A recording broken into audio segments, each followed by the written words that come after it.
কোরআনুল কারীম কিন্তু কোরআনের জায়গায় বিদ্যমান। কথা বলেন ঠিক কিনা?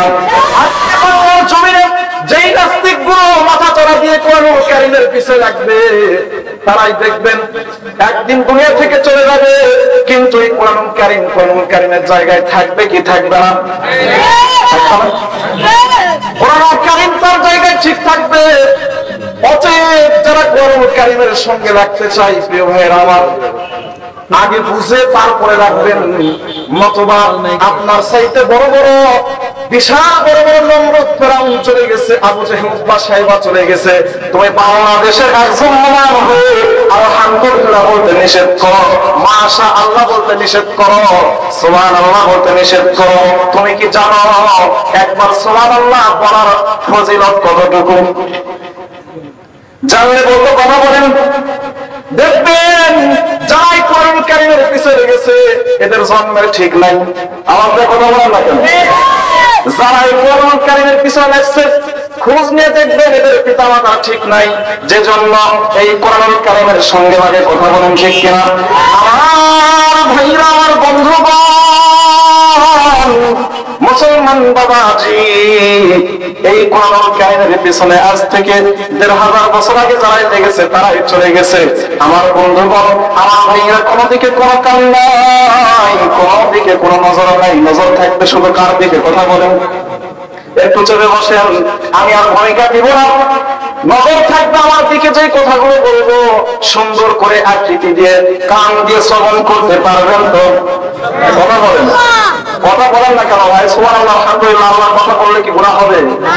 গুনাহ হবে? গুনাহ হবে না। এজন্য নিজের গলাকে, কণ্ঠকে একেবারে ভিতরে যা কিছু আছে সমস্ত কিছু বের করে দেন। বের করে দিয়ে বক্তা যেখানে কথা বলতে বলবে সেখানে উচ্চ আওয়াজে কথা বলতে পারবেন তো মুসলমান? আমার ভাইরা, আমার বন্ধুগণ, মুসলমান বাবাজি, ও বড়বান্ধব ভাইরা, আমার কথাগুলো গভীর মনোযোগ দিয়ে বোঝার চেষ্টা করবেন। কোন দিকে কোনো কান নাই, কোন দিকে কোনো নজর নাই রে বাবা।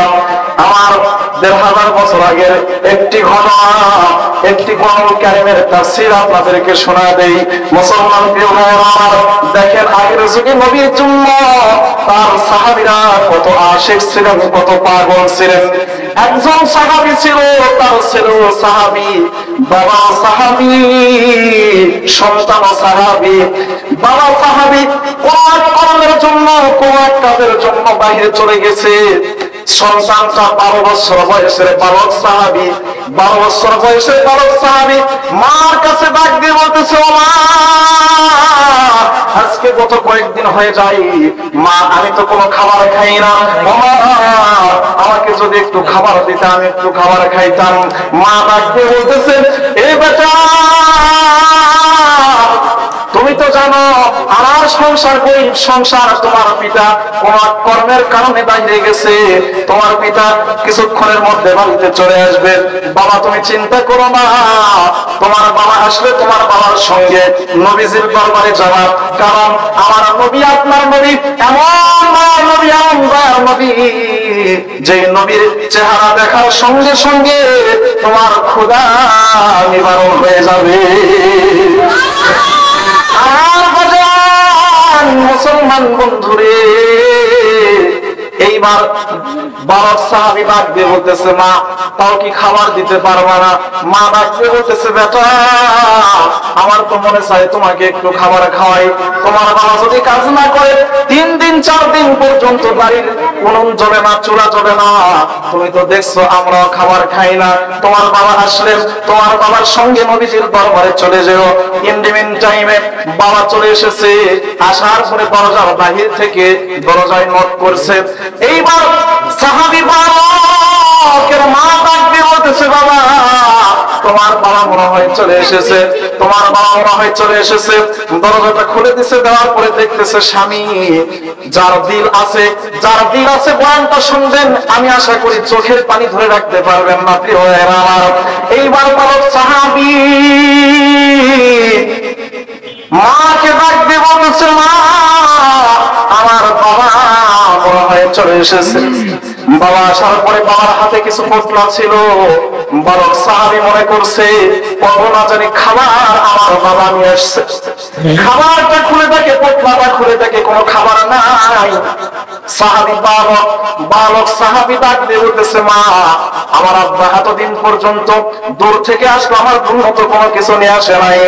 বালক সাহাবীরা ডাক দিয়ে বলতেছে, ও বেটা তোর জন্য কি খাবার নিয়ে আসবো? আমি আমার খাবারই তো এতদিন পর্যন্ত রিজিক জোটাইতে পারি নাই। কি করতে পারি না?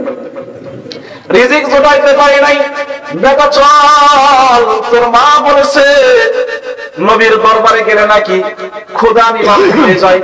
আমার আপনার নবী এমন দয়ার নবী ছিল, যেই নবীর চেহারা একবার যদি মানুষ দেখতো তাহলে ক্ষুধা তার পেটের নিবারণ হয়ে যেত। সুবহানাল্লাহ, বাড়িতে বলবেন বাবাজি। এইবার বাবা ছেলে মিলে বাবা ছেলেকে ডাক দিয়ে বলতেছে, তাহলে বের হয়ে যাও, তোমার মা যেটা বলেছে সেইটা আমরা করি, তোমার মায়ের কথা শুনি, আমার নবীর কাছে চলে যাই। এইবার বাবা সাহাবী পিতা ও সাহাবী দুইজন সুন্দর করে গোসল দিয়ে নবীর দরবারের দিকে রওনা দিয়েছে। আমার বন্ধুগণ মুসলমান বাবাজি, এবার যখন বালক সাহাবী পিতা ও সাহাবী দুইজন রাস্তায় বের হয়েছে, বাড়ি থেকে বের হয়েছে, কয়েক কদম দেওয়ার পরে মা ডাক দিয়ে বলতেছে, বাবা আয় আয় আমার কাছে আয়, নবীর কাছে খালি হাতে যাস না, আমি তোর জন্য কিছু উপহার কিছু হাদিয়া দিয়ে দিই।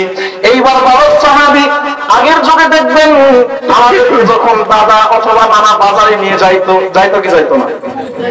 আমাকে আপনাকে অনেকে নিয়ে গেছে, কিন্তু নিয়ে যাওয়ার সময় দেখবেন যখন মা বলে বাবা আয় তো আয় একটু শুনে যা, তখন মাকে বলতাম, মা তোমার কথা শোনার সময় নাই, কারণ যদি আমি দাদার সঙ্গে না যাই তাহলে তোমার কথা শুনতে গেলে হয়তো বা আমার দাদা আমাকে ছেড়ে চলে যাবে। কথা বলেন ঠিক কিনা?